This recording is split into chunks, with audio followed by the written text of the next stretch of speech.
Assalamualaikum warahmatullahi wabarakatuh. Berjumpa lagi di channel Geraha Mu'alaf, Edi Praitno dan Menahem Ali Official.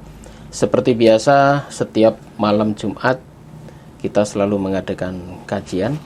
Dan seperti biasa, kita saat ini lagi bersama Ustadz Menahem Ali. Assalamualaikum Ustadz. Waalaikumsalam warahmatullahi wabarakatuh. Ini keadaan gimana Ustadz? Sehat? Oh, sangat-sangat prima. Alhamdulillah. Kita sebelumnya ikut berbelasungkawa Ustadz, karena kemarin saudara kita Ustadz Agustan sudah dipanggil oleh Allah Subhanahu Wa Taala, karena beliau itu bagaimanapun sebelumnya bergabung dengan YPM Tauhid dan lama juga bergabung dan berjuang bersama-sama dengan kami, bahkan sampai detik-detik beliau wafat pun beliau masih selalu berkomunikasi dengan kita. Jadi saat ini, malam ini, saya dan secara pribadi dan juga mengatasnamakan Yayasan Pembina Mu'alaf At-Tauhid mengucapkan bela sungkawa sedalam-dalamnya atas wafatnya Ustadz Agustan. Semoga keluarga, anak, istri yang ditinggalkan diberi ketabahan dan almarhum diberi surganya Allah Subhanahu Wa Taala. Mungkin Pak Ali bisa sampaikan soal Agustan. Saudara kita Agustan almarhum merupakan pribadi yang sangat baik dan punya banyak kontribusi dalam menjelaskan Islam kepada saudara-saudara non-Muslim. Dan saya kira itu menjadi ladang pahala bagi beliau. Amin. Semoga Allah meletakkan beliau di sisinya yang terbaik. Amin. Dan insya Allah beliau dikumpulkan dengan orang-orang yang soleh. Amin. Dan kita semua juga akan menyusul beliau, entah kapan, tapi kita akan dipersatukan di Jannatul Naim. Amin. Ataupun di Jannatul Firdaus. Amin. Insya Allah. Amin. Alhamdulillah. Baiklah saudara-saudara kalian, sebelumnya saya seperti biasa ingatkan kepada para pemirsa sekalian bahwa Yayasan Pembina Mu'alaf sampai hari ini selalu berjuang terutama kepada para mu'alaf. Bahkan saat ini kita sudah membina hampir ratusan mu'alaf ya, yang tersebar di hampir di beberapa wilayah di seluruh Indonesia, karena cabang dari Yayasan Pembina Mu'alaf ini sangat banyak, baik itu di Papua, di Manado, di Kalimantan, di Riau ya. Kemudian di Pulau Jawa sendiri ada di Jakarta, di Jawa Tengah ada, Gunung Kidul juga ada di Sragen, kemudian Jawa Timur, bahkan ada juga di beberapa pulau-pulau yang lain yang belum bisa saya sebutkan ya, di Makassar juga ada. Dan seperti biasa YPM selalu menggalang dana. Ini pertama adalah untuk kebutuhan para mu'alaf di daerah-daerah, karena beberapa rekening di daerah juga ada, masing-masing rekening ada tersebar ya, baik itu di beberapa cabang-cabang juga punya rekening, bahkan di Jawa Timur sendiri. Untuk yang di cabang-cabang, baik itu yang di luar pulau, mungkin banyak kita ketahui bersama kebutuhan mereka juga sangat banyak, yaitu untuk perjuangan para mu'alaf di sana. Dan di Manado, alhamdulillah di sana sangat banyak sekali mu'alaf, bahkan hampir 2 hari sekali itu ada mu'alaf yang masuk Islam ya. Bahkan total di Manado itu sampai hari ini sudah hampir 200 sampai 300 orang mu'alaf yang dibina oleh Yayasan Pembina Mu'alaf At-Tauhid cabang Manado.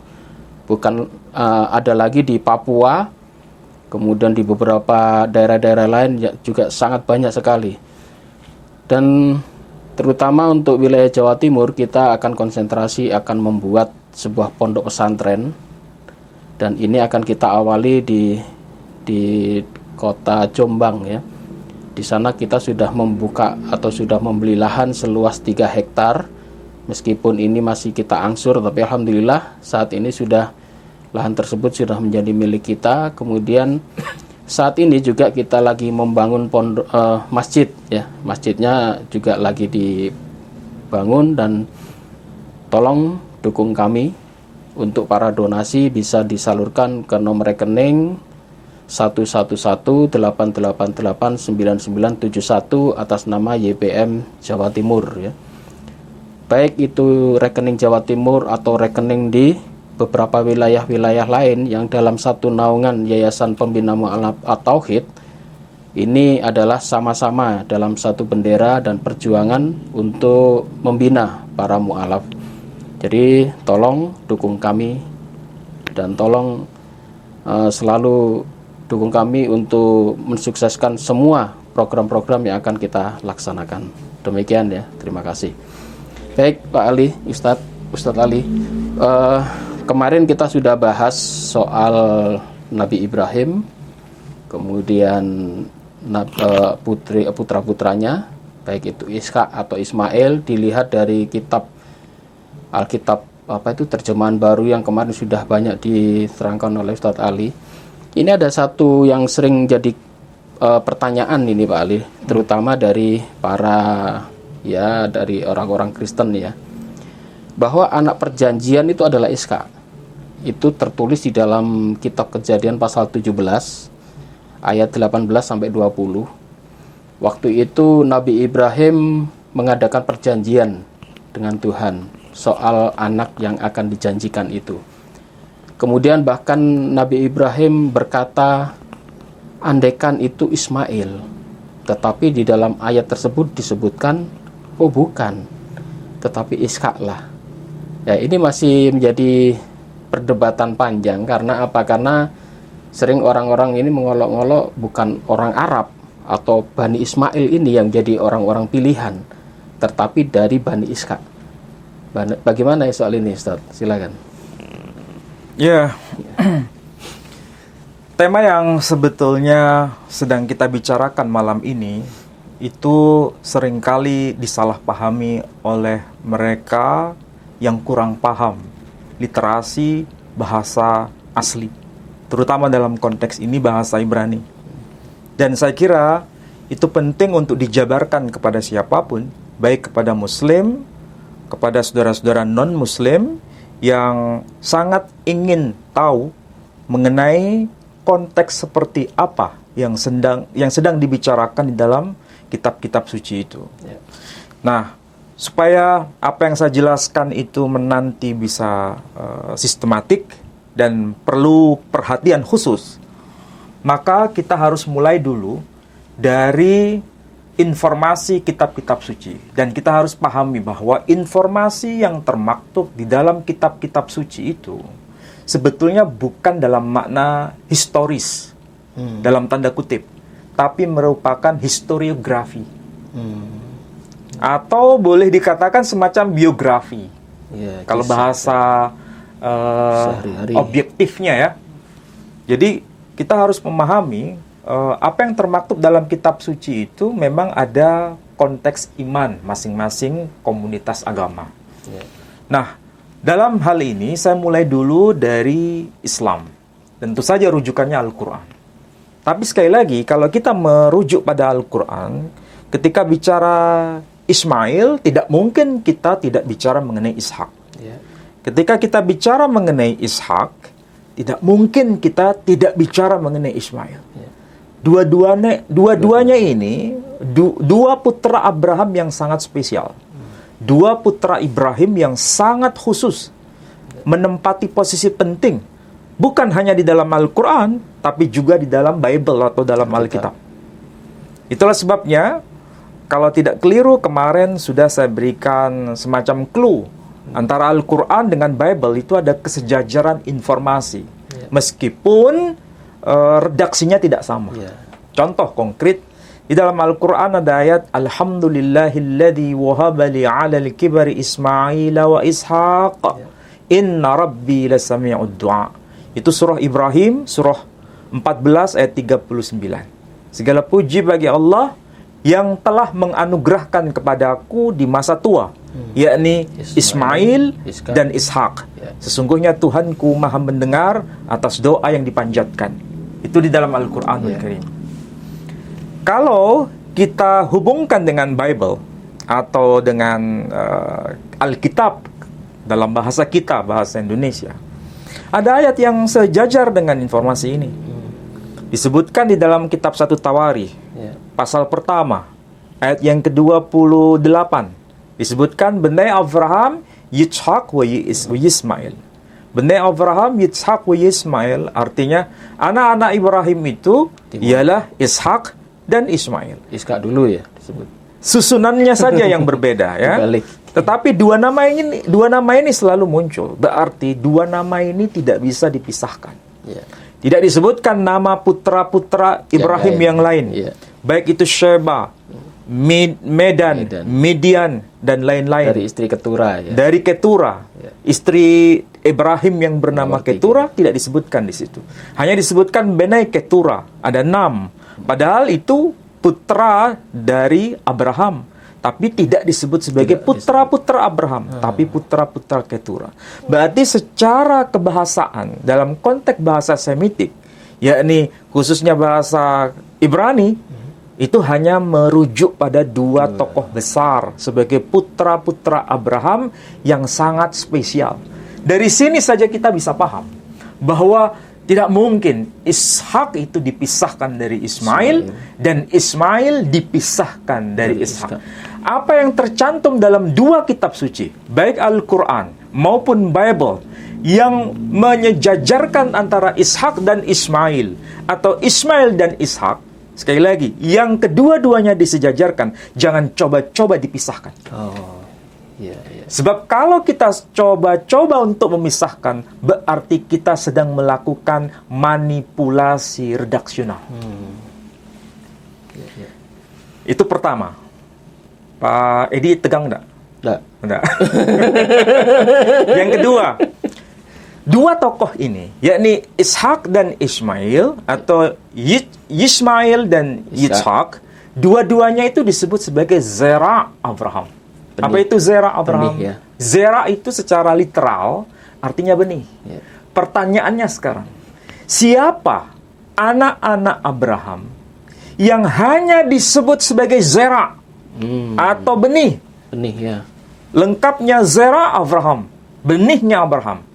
Tidak ada seorang pun yang bisa membantah pernyataan saya bahwa hanya dua orang saja yang disebut sebagai Zera Abraham, yakni Ismail dan Ishak. Oh, gitu. Putra-putra Abraham yang lain, putra-putra Ibrahim yang lain tidak pernah disebut Yitzhak. Saya berani kasih kuis. Saya akan keluarkan 1 juta rupiah yang bisa memberikan jawaban melalui teks Alkitab yang menyebutkan bahwa hanya Ishak saja yang disebut sebagai Zera Abraham. Atau siapa selain Ismail yang disebut sebagai Zera Abraham di antara putra-putra Abraham? Dua hal ini saya membutuhkan satu jawaban siapa? Hadiahnya 1 juta. 1 juta Kalau keluar dari kocek saya sendiri. Kalau ada, silakan lakukan itu investigasi berdasarkan Alkitab. Dari bahasa aslinya ya. Dari bahasa aslinya. Iya. Kalau di dalam bahasa terjemahan Indonesia tidak kelihatan. Tidak muncul ya. Semua disebut sebagai anak. Iya. Bahkan yang seharusnya disebut anak malah disebut sebagai hamba sahaya. Iya, diganti lagi itu. Yang seharusnya disebut sebagai anak malah disebut sebagai bujang. Bujang. Padahal dalam bahasa Ibrani sangat-sangat detail dalam penggunaan istilah. Disebut apa yang anak. disebut sebagai zera, apa yang disebut sebagai benai, apa yang dimaksud sebagai apa lagi? Hamba, budak, Naar, ya. Semua bahasa asli itu mengantarkan kita untuk memahami teks secara benar. Oke? Itu kalau kita bandingkan Al-Quran dengan Alkitab atau Bible. Kalau kita kemudian merujuk pada teks Al-Quran, kita menemukan informasi yang di dalam Al-Quran itu, misalnya surah Hud, surah yang ke-11. Ya, surah yang ke-11 namanya surah Hud, ayat yang ke-71. Di ayat ini sebetulnya ada ayat yang kita bisa rujuk pada ayat 69. Walaqad ja'at rusuluna Ibrahim bil busyra. Dan sungguh telah datang para utusan kami kepada Ibrahim bil busra. Ini ayatnya. Walaqad ja'at rusuluna Ibrahim bil busra.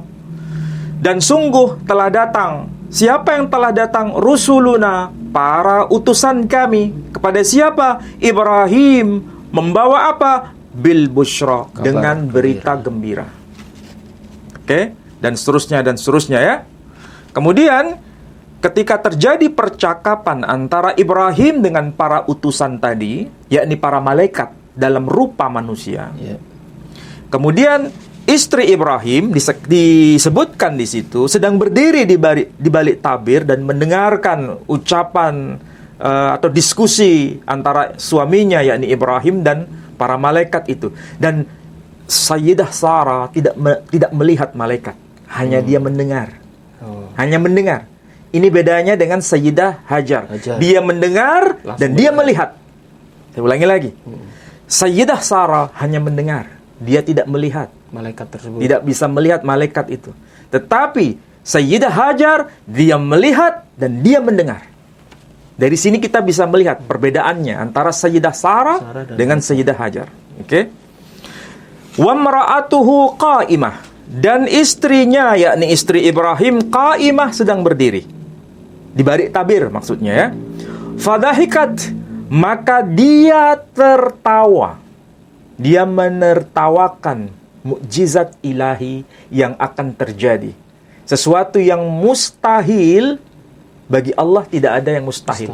Dia ragu dalam persoalan ini. Maka dia tertawa. Fadahikat, ketika dia tertawa, mengekspresikan mengenai hal itu, fabasyarnaha bi Ishaq, maka kami berikan kabar gembira kepadanya, yakni Ishak. Siapa yang tertawa di sini?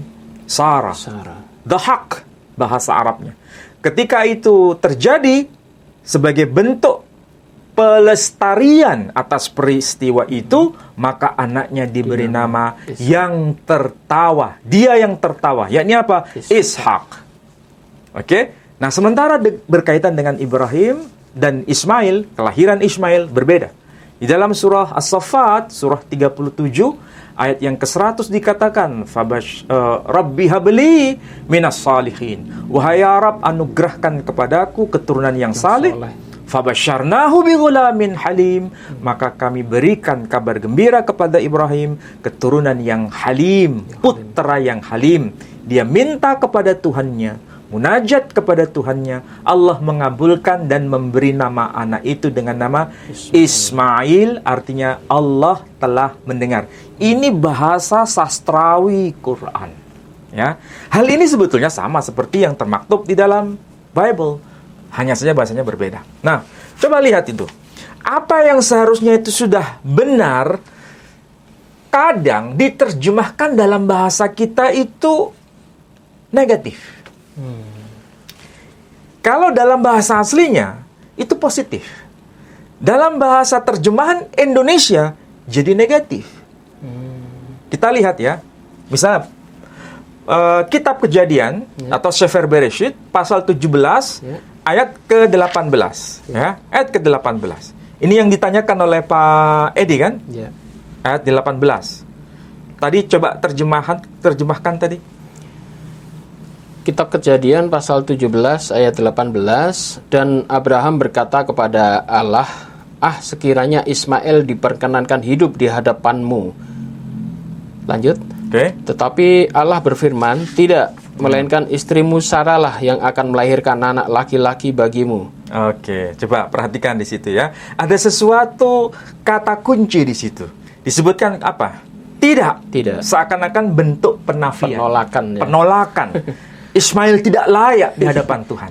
Ismail tidak berkenan di hadapan Tuhan.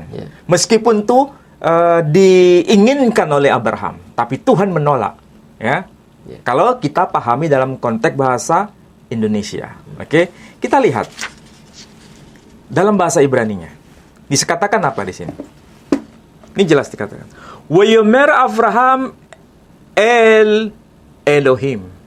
Wayomer Avraham Elha Elohim Lo Yishmael Yihye.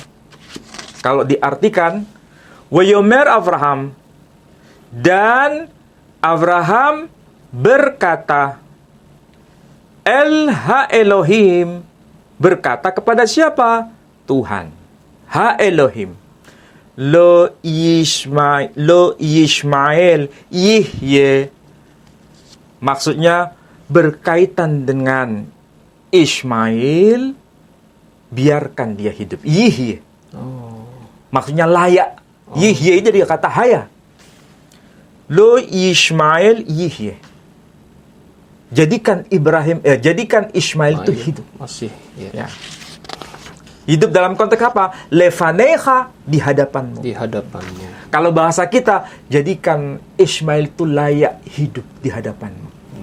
Iya. Kalau bahasa kita ini, yang tepat tuh, terjemahan yang tepat, sesuai dengan bahasa Ibraninya, hendaklah jadikan Ismail itu layak hidup di hadapanmu. Yihye, dari kata haya. Ini seperti akar kata yod he vav he. Yang saudara kita kaum Kristiani membacanya Yahweh.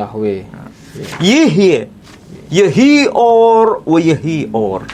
Ada bahasa yang sama. Oke? Jadikanlah Ismail itu layak hidup di hadapanmu. Wayomer Elohim, dan kemudian Tuhan berfirman, Aval syara istikha yoledet lecha ben wekarat et shemo Yitzhak. Coba perhatikan nih. Dalam bahasa Inggrisnya jelas. Kata aval dalam bahasa Indonesia yang dibaca oleh Pak Edi tadi diterjemahkan tidak. Tidak. Tapi di dalam bahasa Inggris indeed, sungguh.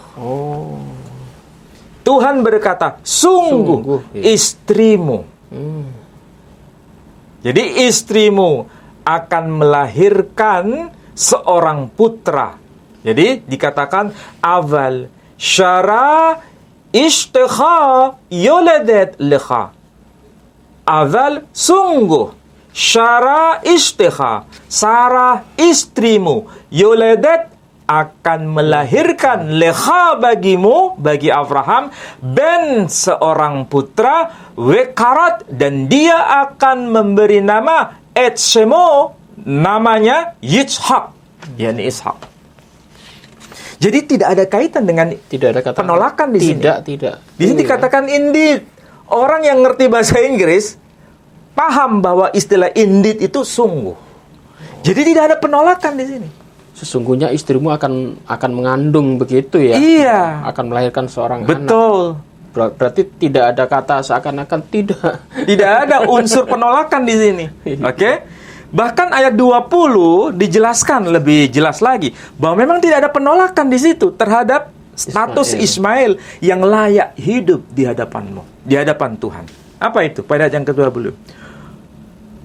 Ula Yishmael shema'atiha. Nah, ini gaya bahasa Semitik, gaya bahasa Ibrani dengan gaya bahasa Quran itu ada perbandingan yang luar biasa. Coba, ini satu akar kata kerja, yang satu menjadi nama orang, yang satu menjadi kata kerja itu sendiri. Di sini dikatakan apa? Ula Yishmael shema'atiha. Dan tentang Ismail, aku telah mendengar permintaanmu. Mendengar, Shema.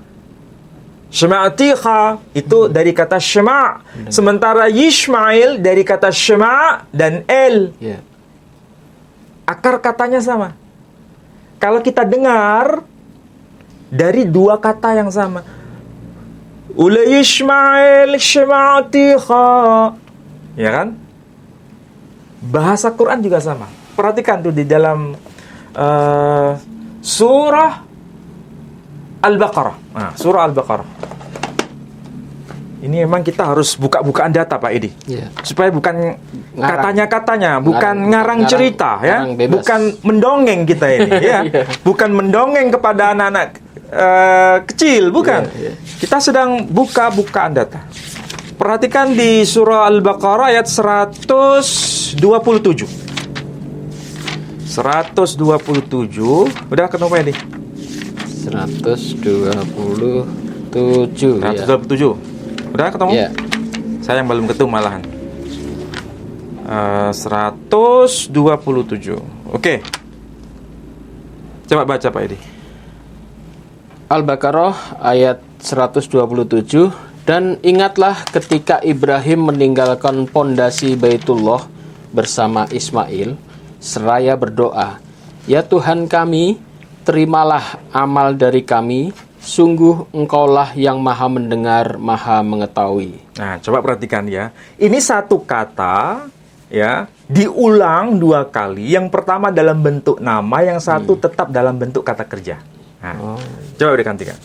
Bismillahirrahmanirrahim. Wa idh yarfa'u Ibrahimul qawa'ida minal baiti wa Ismail Rabbana taqabbal minna innaka antas samiul alim. Ini ada Ismail, ada As-Sami'. Ya. Ismail arti harfiahnya ya Ismail. Ismail. Dari kata sami'a dan il, Ya. Tuhan telah mendengar. Di sini dikatakan ada antas sami', engkau maha mendengar. Engkau Maha Mendengar. Unik kan? Jadi inilah gaya bahasa Semitik, gaya bahasa Timur Tengah, bahasa Arab. Ada Ismail, ada As-Sami'. Saya ulangi lagi. Ada Ismail, ada As-Sami'. Ya. Sedangkan dalam bahasa Ibrani di sini ada kata wala Yishmael sema'atiha. Nah, coba kan. La Yishmael sema'atiha. Sema'atiha sama dengan As-Sami'. Asami. Oh. Yishmael sama dengan Ismail. Ini gaya bahasa. Dan kita bisa lihat di sini. Ula Ismail sema'atiha. Dan tentang Ismail, aku telah mendengarkan permohonanmu, permintaanmu. Hinni, apa ini? Berakhti oto. Aku akan berakhti, akan memberkati. Memberkatinya. Wehifreti oto. Hifreti oto. Dan akan melipat gandakan keturunannya. Hifreti. Di sini dikatakan I will make him fruitful. Aku akan memperbanyak. Melipat gandakan. Yeah. Di sini positif kan? Dari kata para ini sebetulnya. Hifreti dari kata para. Tapi coba bandingkan di dalam pasal 16 ayat 12. Kejadian. Pasal 16 ayat 12. Perhatikan tuh. 16 12. 12. Seorang laki-laki yang lakunya seperti keledai liar. Nah, Demikianlah nanti anak itu tangannya akan melawan tiap-tiap orang dan tangan tiap-tiap orang akan melawan dia, dan di tempat kediamannya ia akan menentang semua saudaranya. perhatikan di sini. Kata yang dipakai itu sama. Tadi kata yang dipakai hifreti oto. Ucapan Tuhan kepada Abraham. Positif. Yeah. Aku akan melipat gandakan keturunannya. Dari Ismail itu. Yeah. Ya. Wahifriti itu. Ucapan Tuhan kepada Hagar juga pakai kata yang sama. Para. Wahuyihye para Adam. Dan dia akan menjadi para Adam. Para itu akar katanya sama dengan wahifriti. Melipat gandakan. Tapi kenapa di sini diterjemahkan keledai? Oh. Jadi kalau kita lihat struktur kalimatnya, ya, dari akar kata itu kelihatan dari kata para, ucapan Tuhan kepada Hagar, sama seperti ucapan Tuhan kepada Abraham, wahifriti. Jadi wahifriti sama dengan para, akar katanya sama.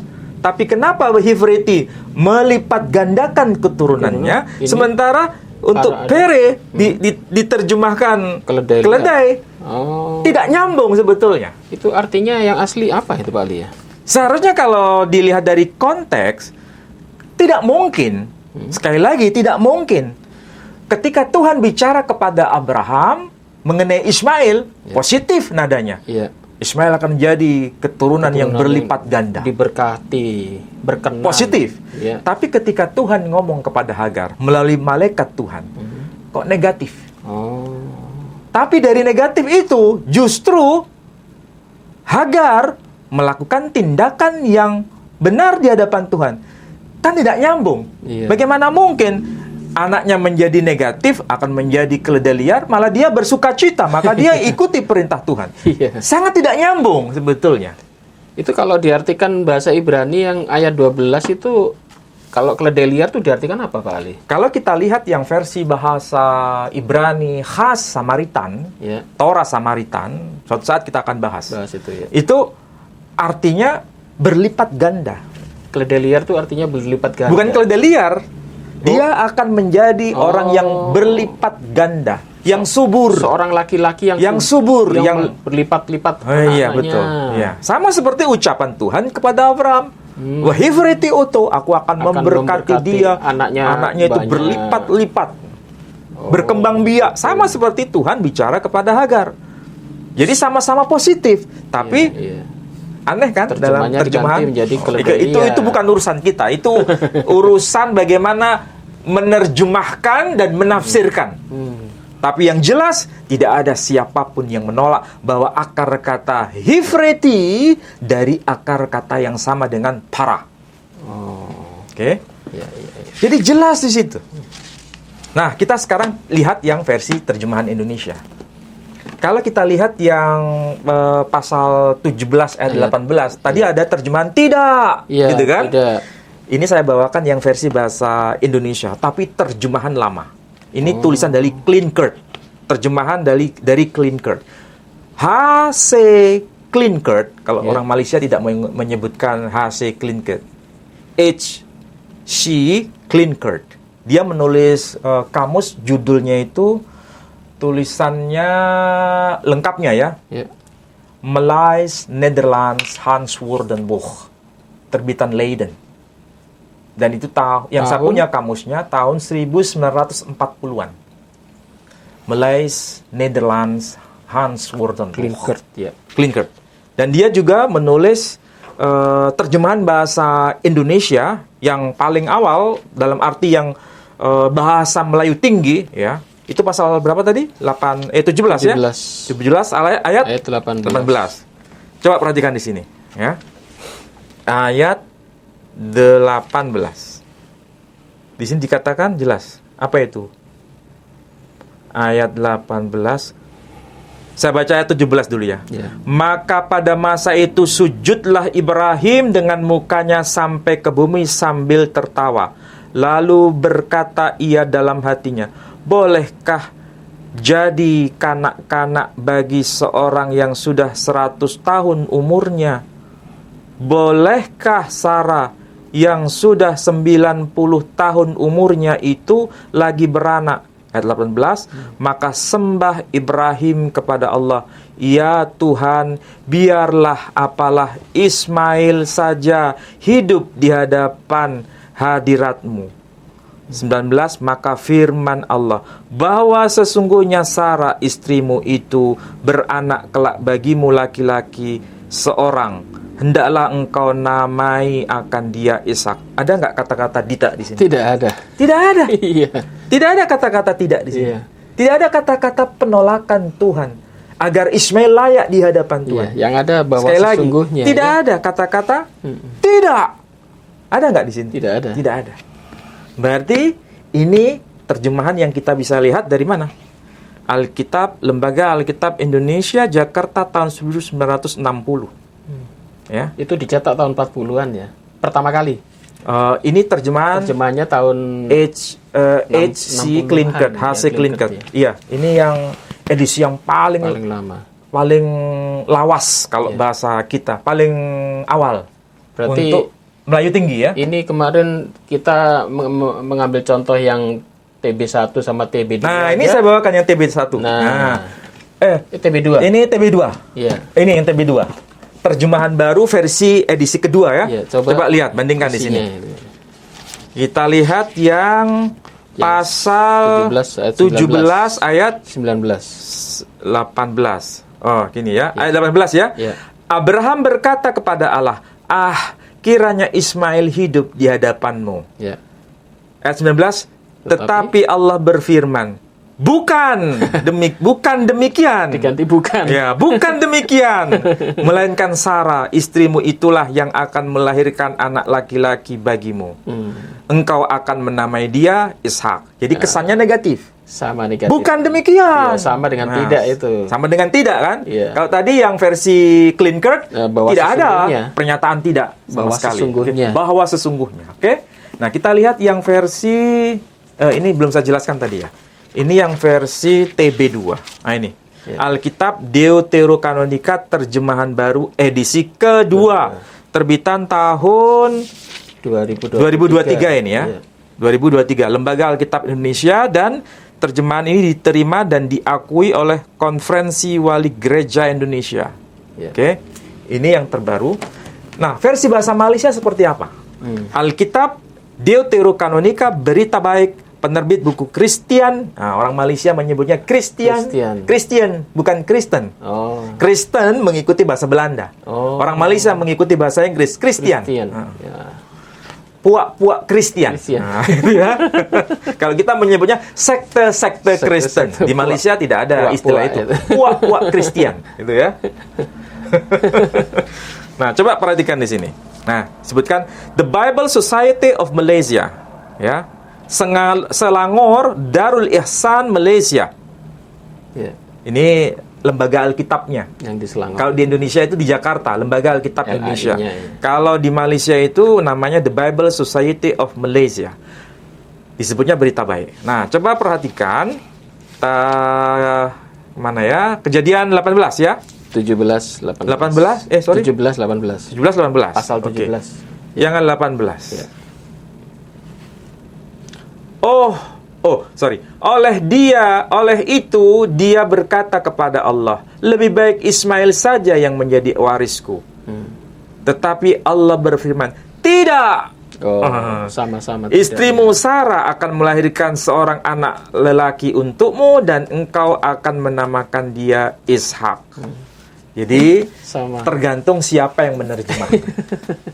Jadi terjemahan itu sebetulnya siapapun boleh punya penafsiran. Siapapun. Ditafsir Tetapi gitu ya.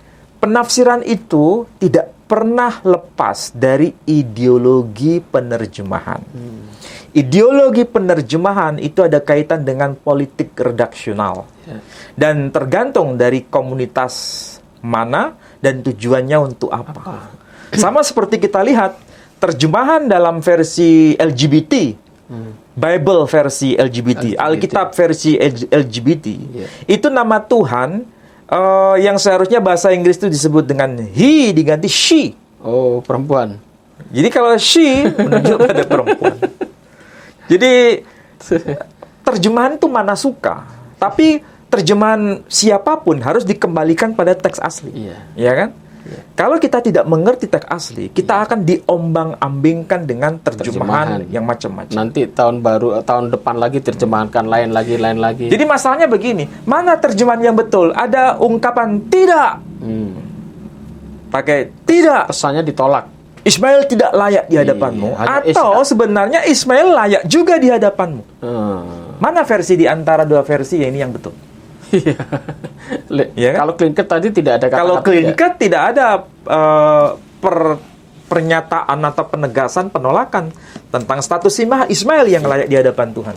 Tapi di versi-versi berikutnya ada ungkapan penolakan terhadap status Ismail itu. Jadi sebenarnya kalau kita lihat dari versi bahasa Indonesia ada dua pola yang berbeda, yang bertabrakan. Yang satu menerima bahwa Ismail layak di hadapan Tuhan, yang satu menolak bahwa Ismail tidak layak di hadapan Tuhan.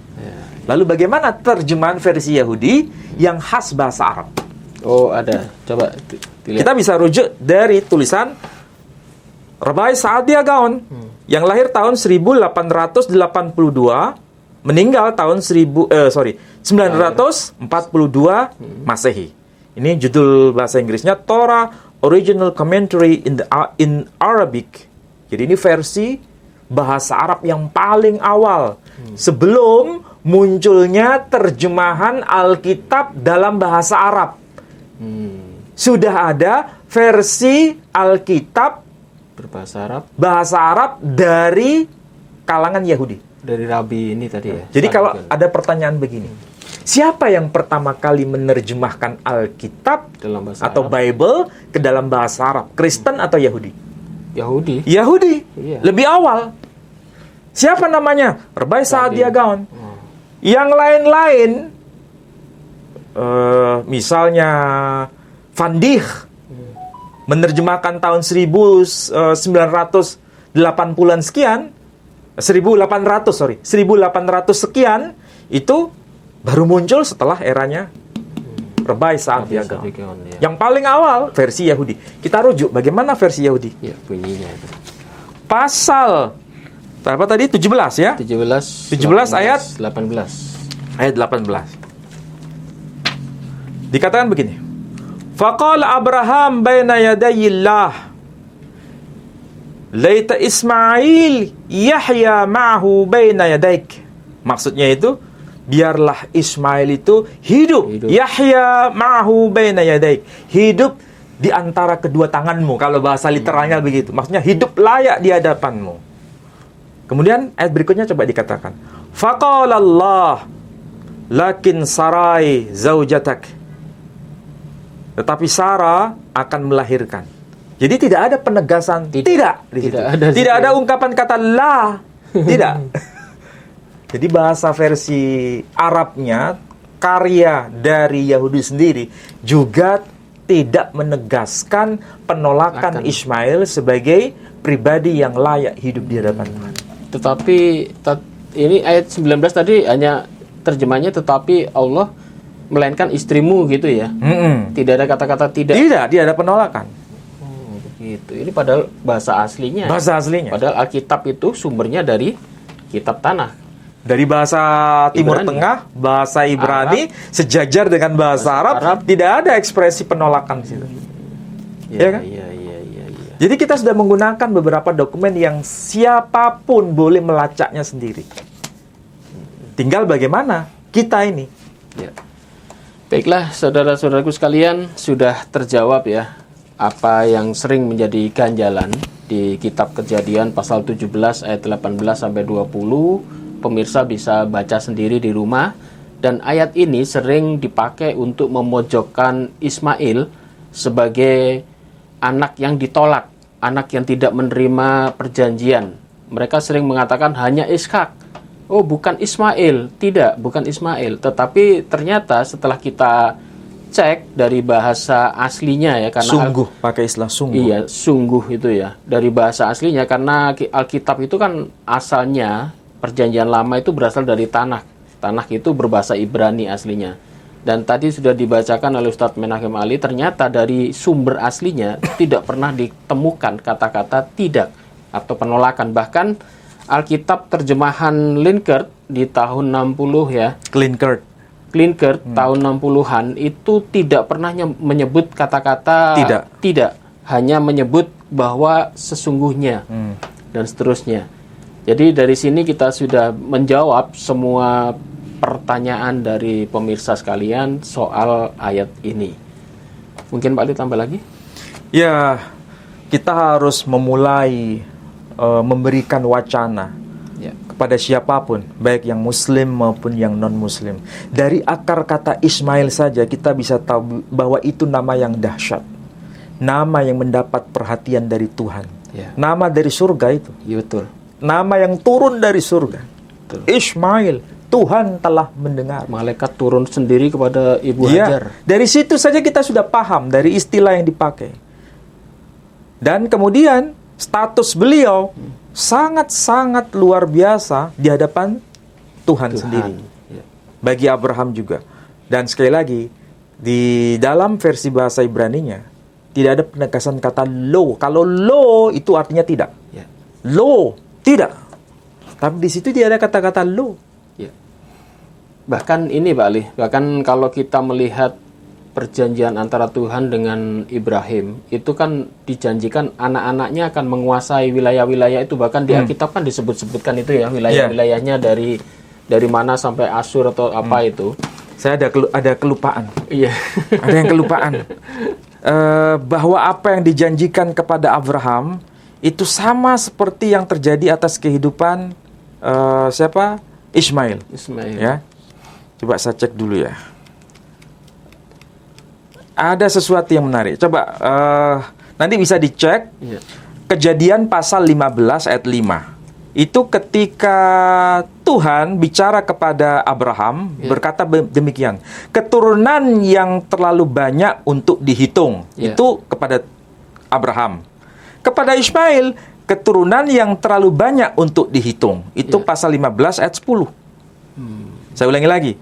Kalau berkaitan dengan keturunan Abraham yang terlalu banyak itu 15 ayat 5. Oh, ayat 5 ya. Kejadian 15 ayat 5. Kepada Ismail, keturunan yang terlalu banyak untuk dihitung itu pasal 15 ayat 10 untuk Ismail. Untuk Ibrahim itu perjanjian beranak cucu, banyak bangsa, raja-raja. Raja-raja. Pasal 17 ayat 4 ayat 5. Ya. Sementara untuk Ismail, janji berkat, beranak cucu, 12 raja, bangsa besar. Ya. Itu pasal 17 ayat 20. Ya. Sama tidak? Sama. Untuk Ibrahim, tentang Ismail, aku telah mendengarkanmu. Itu Kejadian pasal 17 ayat 20. Kemudian untuk Ismail, Allah mendengar anak itu. Itu Kejadian 21 ayat 17. Kepada Abraham, Tuhan berkata, Allah menyertai engkau. Jadi Tuhan bicara kepada Abraham, Allah menyertai engkau. Sementara kepada Ismail, Allah menyertai engkau. Itu pasal 21 ayat 20. Jadi janji Tuhan, ucapan Tuhan kepada Abraham, persis 100% ucapan Tuhan kepada Ismail. Masya Allah.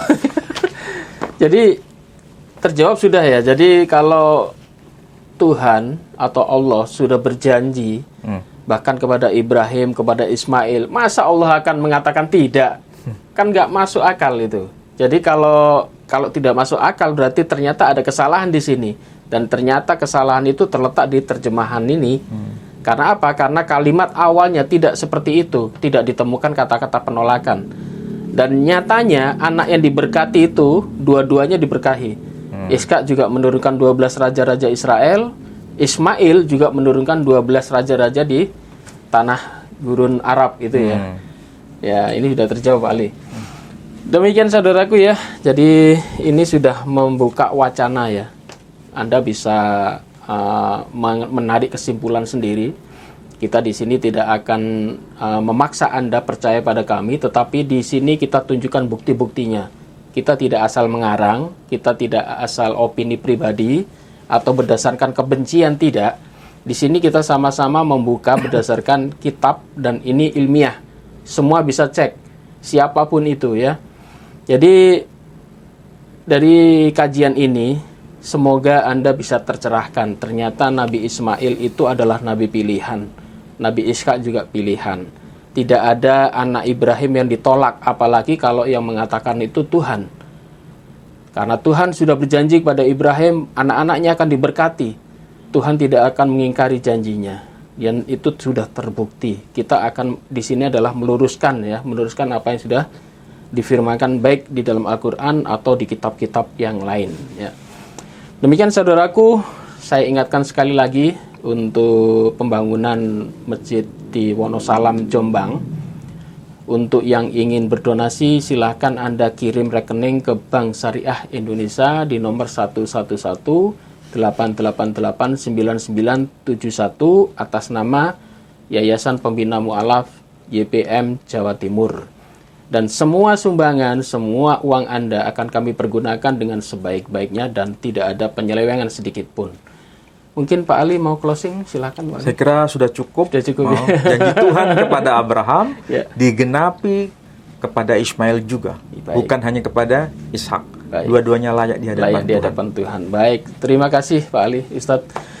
Demikian saudaraku, semoga ini bermanfaat dan ayo selalu pantengi channel kami dan dukung kami setiap hari malam Jumat. Demikian, wabillahi taufik wal hidayah. Wassalamualaikum warahmatullahi wabarakatuh. Waalaikumsalam warahmatullahi wabarakatuh.